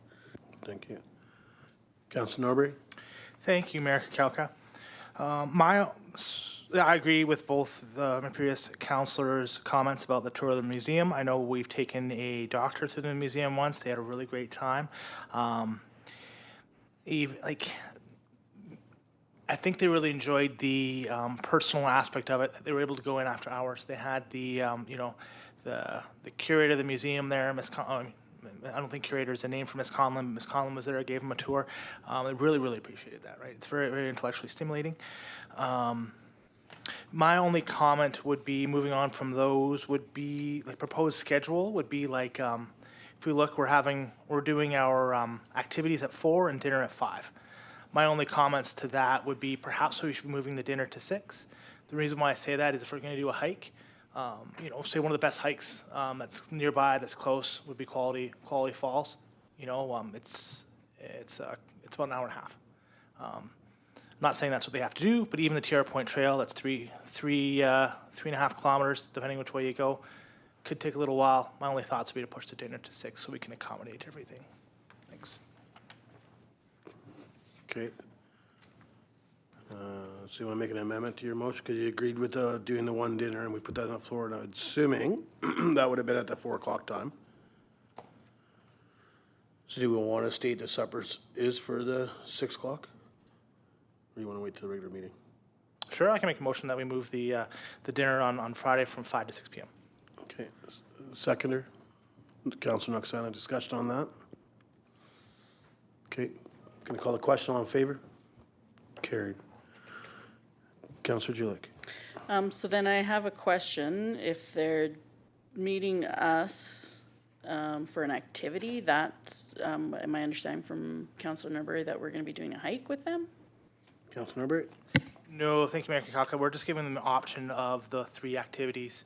We like to hike, the bike, or I'd hope a museum tour. One of the 3. The other hike that, as Councilor Norbury was suggesting, I was wondering about is it the interpretive trail behind the visitor center? I don't know how long that takes, though. That's one that folks like as well, and it's a little closer to town. I don't know, like, are we just suggesting hikes? Because I like all the hikes that were suggested. The waterfalls are always a hoot. It might come down to footwear choices. Is that one, whereas the interpretive one, you can pretty much do in whatever. I don't know. And so then if we're at 4 o'clock for an activity, what does that look like? Is that something we're staying on, or? I'm not sure if you can answer, Councilor Norbury. I'll be honest, I'm just trying to read the report down. I no Okay. apologize to council, but I wasn't that was thinking- my bad, and I knew this was being added to the agenda, so this is on the mayor, not staff. I want to make that clear. I should have, I never thought about it after I read my agenda on the weekend. I was missing that, but I'm just trying to get caught up here because I had some comments, but I'm not sure if you could answer that. No, Mayor, I'm not able to answer that specifically. This is just a general time that was presented. And I just saw the activity, and I see that they have one in Fort St. John and Dawson Creek, and then they've listed us here. So I don't know if there's something specific, if we're just here to shake their hands and say, come work for us, and the mayor will, I don't know, we'll figure out something that we could say the mayor will do for them. Take them to a hockey game. But yeah, I don't know. Just wondering, like, so as we look at the schedule, what does that look like? Okay, Because so the free time could be when they do the museum thing too, right? Like, I don't know. Yeah, I don't know if staff had a thought in mind, or, Yeah, I don't think this has been staff-led. This has definitely been led by the Health Task Force. Only comment I would make, do we know what time they arrive on the 29th? I know, I apologize, I don't see a time. I know they're doing a presentation first at South Peace Secondary School before continuing on to Tumbler Ridge later that day. Do we have a approximate time of arrival? No, we don't, and I just wanted to point out that this is still a draft tentative schedule, and everything in this draft tentative schedule is subject to change as well. Okay, and I appreciate that. Appreciate that. Do we know, I'm sorry, I'm gonna shut your mic off for a minute. Do we know when they'll be able to finalize their times on their end, Ms. Scott, or does somebody from council would know? I don't know. I know the executive assistant was having the conversations with the facilitator that's organizing it. So I don't know when they plan on finalizing this schedule. Okay, Councilor Julik. I just realized I should probably stop talking because I won't be here. We'll be down in Ottawa, the 3 of us. So Yeah, then you should have you input. guys have to carry the heavily load, the 4 of you. You can still have input. I mean, it's, this No, I is, know I'm being, this is done by all of us as council, even if we have, some individuals won't be able to be here. We're still trying to do the best in representing the community of Tumbler Ridge, so feel free to weigh in. Councilor Hoffman, Thank you, Mayor. Councilor Noxana. I was wondering if we have a final number of how many students we're getting, since it says up to 20. Is there any risk of going over that? 12. So we have 12 12? students, and I believe the reason the dinner was for 20, so that we can invite some elected officials. Okay. It'd be nice to invite our CAO, but also some medical professionals if they're available. So I know the Health Task Force did have a conversation with Becky, who's the representative from Northern Health, that if she was available, it'd be nice for her to be here, just because she's the lead within Northern Health for Chetwynd and Tumbler. No, thank you for that. I wasn't 100% sure just with how many activities for how many students were coming. I mean, I'm open to just saying, okay, we have everything here. I'm okay with giving them as much as we can as far as options go. But if they're 12 students max, we may not need 4 or 5 activities to cover that. But no, in short, I don't have a problem with the tour. I don't have a problem with the additional dinner. I don't have a problem with the community package. I think the more options, any one of these might be the tipping point for any one individual to choose to give Tumbler a chance. So we're trying it, and let's go on in. Yeah, thank you. Councilor Noxana and then myself. Thank you. I think instead of trying to pick specific times that we're going to do things, that we should be picking specific activities that we're willing to fund. We send that back to the incoming people or the organizer and say, this is what we have to offer. Maybe people will say dinosaurs are the worst and we don't want to see them at all, and we're scheduling something that doesn't matter. And maybe every person coming is very interested in something we haven't even thought of that we can then schedule in. And they might have things on their list that we don't know about still. So that's just my thought, that we pick what we're willing to fund as a council and go forward from there. Thank you for that. That was pretty much where it was going to go down. We don't know their schedules, so I mean, that's why I asked, like, if we knew when it was going to be hard-lined. So I think you hit the same thing. I think we just come up with some ideas that we want to do, and I actually want to talk about the riverboat option. And that's why I was asking arrival time. If we look at what time it is today, it's 5:38, and the sun is blaring.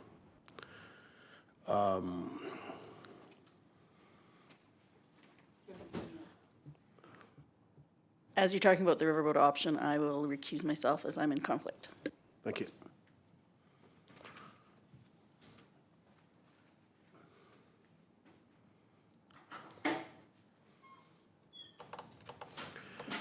The reason I wanted to discuss this, I think, we have a hidden gem. Not only do we know it as residents in the community, but the amount of people that come up here just to see the Canusa Falls, whether that's by river or by driving.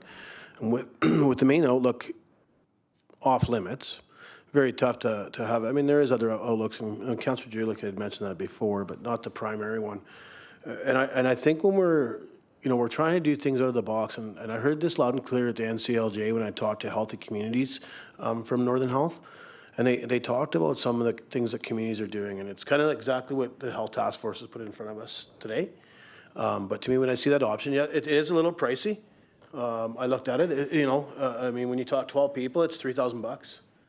But I think that, if we don't want to do that option, I'm fine with it. But I think that's an option that if we don't want to do, we should still have a discussion about it. And I think the reason I put it out there for discussion or want to talk about it is what I view when you come around the last corner. I've been up the falls a few times, and anybody I ever take up there, that's what they go into an awe about. And I think when we have medical students coming up here, and we're really hoping that when they go back, whether one of those individuals come back to our community, or they go back and they talk about our community, and you actually get more bang for your buck when they're talking about our community than if we get one person that comes up and doesn't tell any of their friends what they saw, or what the elected, or what the community did for them when they came here. Then we don't get anything out of that if they don't say anything. So if one person comes here but didn't tell her five, or he didn't tell 5 or 10 of their friends of what the town did for them as a municipality, we didn't get any bang for our bucks. We got one employee. When they go back and they actually talk about, the mountain bike trips, the museum tour, if that's what they're interested in, the dinner, the community bag packages, stuff like that. Like, not every community is doing this. We are still the only community in the Peace region that are giving all access pass to their recreation facilities. Lots of discussions at the NCLJ about that with other mayors and councils, and they're like, but there's a cost to it. I said, there's no cost. Still have to fill a pool and heat it, whether there's one person in there or 15, and 3 of them are free passes. So I wanted to put that out there. Just what does council think? I'm not saying that everybody's been up the river. I've been up it. I think it's amazing when you go up by boat. That is one of the, it is a heavy ticket item for 12 individuals. Councilor Noxena? Thank you. I'm in favor of still going forward with the riverboat option as long as the operator is willing to go a bit later in the day. I'm not sure if that was even addressed with them, but perhaps that can be. Because I agree, it's late and still light out quite well into the evening, so there should still be time as long as the operator is okay with this and has the availability into that evening. Yeah, and I appreciate your comments. I was going to, that's the thing, it's up to the operator, but I think it might be an option just to dialogue. Even dialoguing back with this gentleman here, with Mr. Stewart, that once they finalize their times to staff and we have an idea that, they do arrive at 2:30 or 3 o'clock, they can leave here at 3:15 or 3:20, and it's still, as long as that's good with the operator, if council agrees to it. I'll get Councillor Hoffman and Councillor Dussault. Still, as we discussed before, that this is recruitment dollars that we're talking about, and see what's effective. If it's expensive and it nets us what we're looking for, then it's not expensive at all. So if we do it for a few years and it just isn't netting anything, then you might hear a different tune, but I'm all in. Let's recruit. Thank you. Councillor DeSoto and Councillor Norbury. Thank you, Mayor. Yeah, I echo what Councillor Noxana and Councillor Hoffman have put out there. So I totally support them on a boat tour if that's what they so choose to do. Thank you, Councillor Norbury. Thank you, Mayor. Yep. Okay. Ms. Scott, I don't want to put the motion on the floor that we're going to do this. I'm assuming that we can get a hold of Mr. Stewart. We can try to tighten up the timeline a bit and then have it at the next regular meeting that we are going to do it with approval. Because we have a regular meeting before they come next week, right? Yep. Like they may have their finalized, like it might be a late report to council. That part, I'm not saying the other ones we hold off, but the riverboat trip could be a late report waiting for them to finalize their time up. Would that work for staff? The conversation with the riverboat tour company, staff had conversations with them about alternative times, knowing that there's no way they could be back in town by 2 p.m.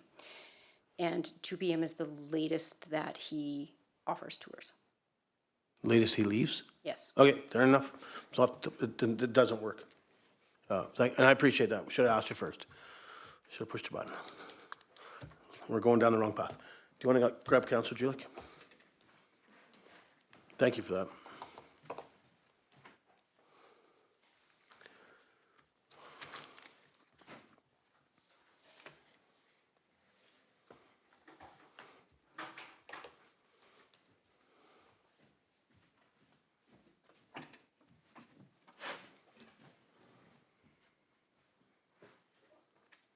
Councillor Noxana.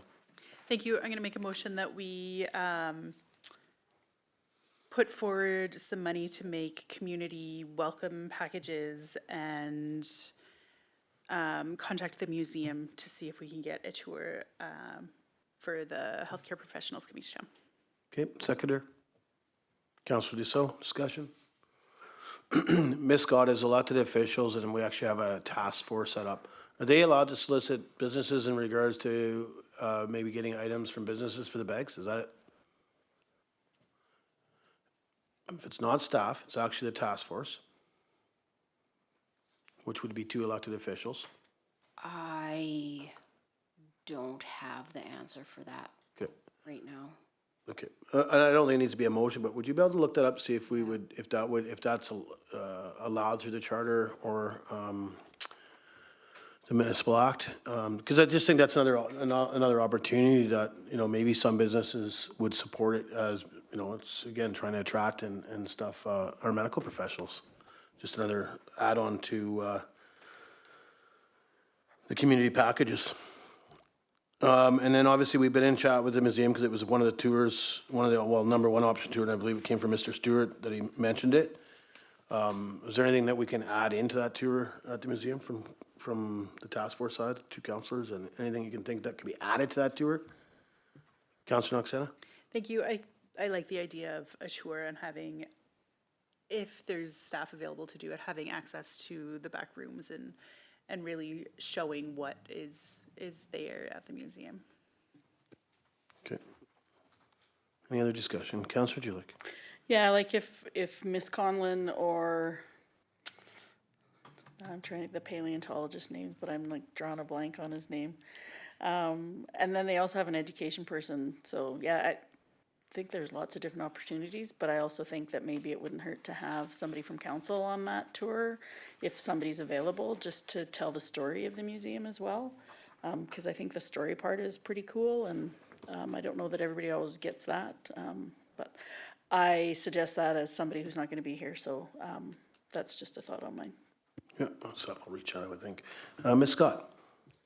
I just wanted to provide council with the information you were looking for earlier. In British Columbia, a municipal task force cannot solicit donations from businesses.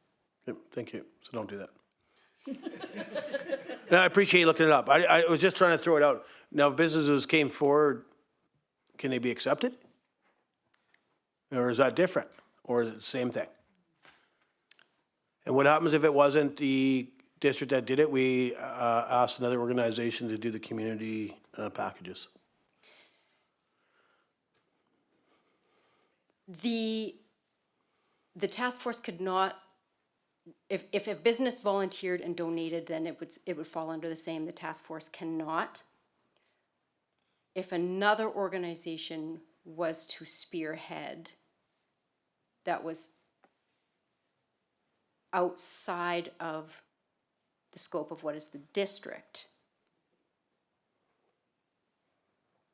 I don't want to give you wrong information. Let me look into that one. Okay, and that's fine, and we can leave it too. I just thought other options out there that, you know, maybe, the reason I brought that up is it may bring these students back in August or July to come back to the community because they were, you know, there were some things for them to be able to obviously access for free, but also come back up to do stuff they didn't get to do. Okay, any other discussion in regards to the motion on the floor and the motions on the floor for the tour of the Tumbler Ridge Museum and community packages? Call the question, all in favor? Carried. Okay, anything else? I see there's hiking options. I believe that are we just gonna open that up and just leave it on a sheet? And same with the mountain bike option? Councilor Norbury? Thank you, Mayor Kaga. My opinion was that we'd keep both of them and send out a list. That was the original plan, was just to, you know, they're coming, get an interest list, and then we can just take them on there. Good. Because they are free. Yep. Okay, yeah, and the reason I asked, I look at it, I mean, it depends what time they arrive on the 29th, but they're here all day on Thursday. Yes, they're gonna be at the school at 2 p.m., it says, approximate 2 p.m. to do the presentation on the 30th at our high school. And then after that, they have a free evening as well. They don't leave till the Saturday morning, is my understanding. Unless I got that wrong? Yeah. So they, you know, that's why I'm just saying, if we can keep them occupied, if there's an opportunity, I know I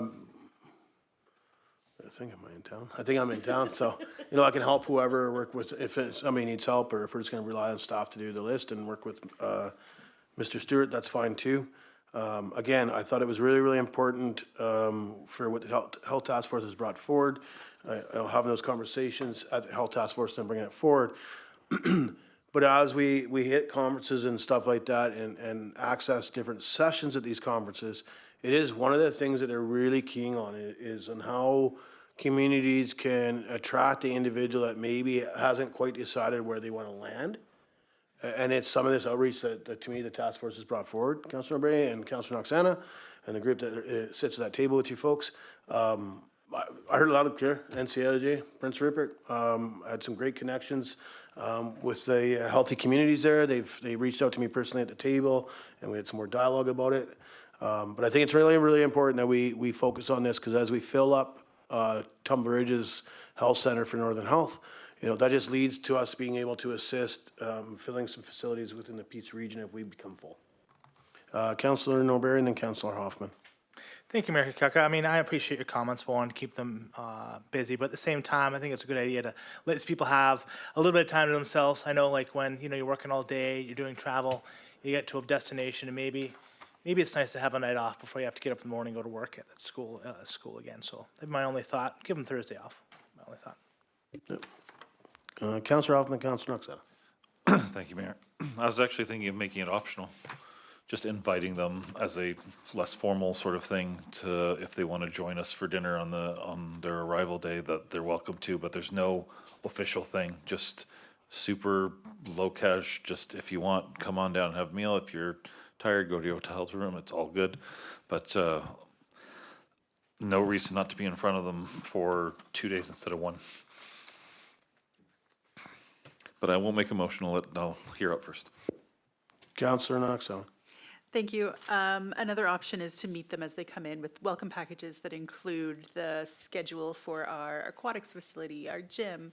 Perhaps we could add in all access pass that's just good for those 24 hours or something similar. Just options of things that they could do on their own, but still showcasing our community, because there is definitely people who don't want anyone in their face when they've talked for a week, but they're still getting the option to get out and see what we have to offer. Yep. So this is brought on by the Medical Trust Foundation. This is how this is. So I'm quite in the loop about it. They want to be busy. We just did an AGM at NCLGA. And I'll be honest, that's where it's come from, is they like to be involved in stuff like that. So, you know, I think you can, Councilor Noxana, what you mentioned about, you know, gym passes or swimming passes and the schedule and stuff. I think that's probably, back to that policy, I would think that's probably something that fits within that policy, I would think. I could be wrong, but I think that's important too. Let them check it out, and I think staff can figure that part out. But I think, you know, even with Councillor Hoffman and Councillor Norbury said, you know, maybe on Thursday they just want to just hang out and leave it up to them. But I think if we just have a schedule there and let them wing it by. But the presentations that we got at the AGM in NCLJ they are starting to do videos now and sending the videos out. They should have, I think they figure about another month they'll be able to send the videos out that they've done so far. And it talks about a lot of the stuff that we're discussing around this table. Councillor Noxana. Thank you. Can we just get clarity that those access passes could be covered under the policy we just discussed? Because if not, I'll make a motion. Ms. Scott? I would recommend that if we were going to provide the complimentary passes, that it still be part of the healthcare task force budget. That way there's still that $500 budget for the community services department to give for all of those other things within the community. Thank you. Councillor Noxana? Thank you. I'm going to make a motion that we include an 24-hour, however many hour, all access pass for any of the professionals coming to town as part of this traveling roadshow. Thank you. Seconder? Councillor Julik, discussion? Councillor Hoffman? Just make it 48 to make sure that we cover that night and the next night before they leave. But in the end, I think the point is the same. But Yeah. So I just look under it. It's on page 56, and it talks about special visitors. 3.2. To me, these are special visitors. To me, I don't think we should be, in my opinion, I won't support the motion on the floor. I don't think we need to be taking this out of our budget. When we have, to me, the Health Task Force does not have a huge budget in regards to attraction and all that. That this is a very minimal cost that we're asking to be supported under the policy of complimentary passes that we already have with Min 25, and it talks about special visitors, and then to me that's where it should sit. And it also fits pretty much under 3.4 as well as a token of services performed, which is they're speaking to our high school. That's my thoughts. Not that I don't agree that they have access, but to me, I think we should be making sure that we're using the systems that are within place within our own community already. Councillor Jilek. Well, I hear what you're saying. My thought is, and I'm willing to hear another side of it, obviously, is I feel like the money that we set aside, that $10,000, which I'm assuming this is all coming from, was specific for healthcare stuff. And for me, it's more of a tracking thing than a dollar thing. Like, I think we're all coming kind of from the same pot anyways. My thought is if we can keep it within that $10,000, then it's easier to track. So we can say, well, we did this for this group, you know what I mean? Like, so that's why I would support the motion on the floor, not to I hear what you're They're all saying, good. but that's why I would support it the way it is. Appreciate it. Councillor Norbury. Thank you, Mayor Kakak. I'd support the recommendation on the floor just because, you know, we hear from staff. I think it keeps lines cleaner. This is our initiative. This is our plan. It should come from our budget. My only thought would be if, what if the community center or these other initiatives lost out because we took it when we already have funding, right? Like, we could be taken away from something else also in the future. That'd be my only concern. So I'd support the recommendation. Thank you. Thank you. Any more discussion? Call the question. All in favor? Opposed? Mayor Kakak is opposed. Motion carries. Anything else from council? Covered all. Councillor Hoffman. sorry. Oh, don't be sorry. I think I'll make the motion that we provide the option for we provide the option for dinner on arrival as well for the medical students. Okay, seconder on that. Councillor Norbury. Discussion. Councillor Norbury. Thank you, Mayor Kakalka. I originally was opposed to having 2 dinners because it seemed like we're doubling up on a service that we don't need to do, but hearing from yourself, Councilor Hoffman, I think I can be in favor of it, but to be honest, like, I don't know. I don't know how you guys feel, but in these situations, I get excited about trying to sell Tumbler Ridge. I don't think it could be a laid-back evening. Honestly, I'm going to sell it to them. And so, yep. I'm in support, but we're hitting them both nights. Councillor Hoffman. And it really comes down to when I saw the number of what the dinner costs compared to what we were talking about with riverboat tours and all that, I just, whatever we decide specifically, I think it's just a good first impression if we came with, here's our town, here's the passes, and if you want, no pressure, we'll have dinner at this place tonight available for you if you like. I think it's just a relatively light, very welcoming opening as opposed to, we'll see you tomorrow. Don't worry, you'll have a good dinner then. Appreciate it. Any other comments? I'm going to make another comment. It's not that I'm opposed to it. Again, I don't think this task force has a huge budget. We're in May. That's another 11 months to look at things. That's my big concern. Yeah, I did talk about a previous possible option for something. I'm hearing from staff that option was there was a certain time set for a leave time. Yeah, it definitely is a difference, but it's also a different excursion. I'll be honest with you, I didn't want to do it in an open meeting, but yeah, wait, Councilor Julik. I think for me, to Mayor Kakalka's point, is we're just a month in.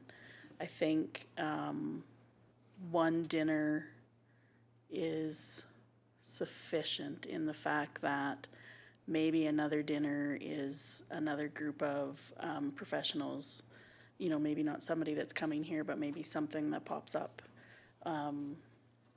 like a physiotherapist, and I say that knowing that there's somebody who would love to do that if, but yeah, and I think of myself too about all the travel and all the time commitment, and then you're doing it with a few less counselors to be at the table with them and that kind of thing. So I feel, while I understand where you're coming from, I'll likely vote against the motion. Yeah. No, I'm just trying to think if it's been, I think it's public knowledge. So I look at the concept, if we ever had possibility within this year, possibly medically, doctor leaves, and we're recruiting a new doctor, we usually try to make sure that we do the same kind of concept, dinners, some excursions. Again, we're in May. I think, you know, we got to be careful that there's some funds there for the health task force to move on. I mean, don't get me wrong, we can, you know, talk about that if we ever expelled that budget. But that's my concern is, you know, I believe there could be some openings eventually that we will have to recruit for. And, you know, I know when we've previously had other doctors come here in regards to having a look at the facility, the community, you know, again, same thing. It was a dinner and some tours and a hike. And the last one was a helicopter tour. So that would be, that's my thoughts on that. Councillor Hoffman. Thank you. Thank you, Mayor. And I'm going to stop after this, but in the end, when you're talking about inviting a particular over, you have a plan, we're not in control of this trip. They're coming in on somebody else's timeline, and they're coming into town, and I just, looking at it, if I'm coming off a bus and I'm going to a hotel room, or if I'm coming off a bus and I'm getting a package and getting invited to dinner, I don't think it's the same impression. But in the end, we're prepared to spend a significant sum on an event, I get that, but we're still willing to spend it. We weren't talking about, well, what are we gonna do 10 months from now if we're out of funds? We do what we always do. We have a discussion on whether we want to increase the funds or not. So to my mind, for the amount that we're talking about here, I don't think it's breaking any banks for doing a casual optional dinner, but I'll stop there. Thanks. Yeah, and I don't disagree with you, but we're taking them for dinner. That's the difference. We're not skipping one, we're adding one. So again, I won't support the motion because of that. We've already put a budget in to take them for dinner. Again, if it's a different excursion or something different, I would be in support of it. But to me, it's the same concept. It's going to be the same conversation. So, Any other discussion? Okay, going to call the question. All in favor? Opposed? Councillor Dussault, Councillor Julick, Mayor Kalka opposed. Motion is defeated. Anything else? All right. Now I think I'm right? I'm on the right topic now? I know it's not on our agenda, question and answer period, but I think it should be at the PMP. Ms. Scott, are there any emailed questions to yourself? No. Thank you. Take adjournment. Councillor Norbury. That the Policies and Priorities Committee meeting be adjourned. Seconder, Councillor Noxana. All in favor? Carried.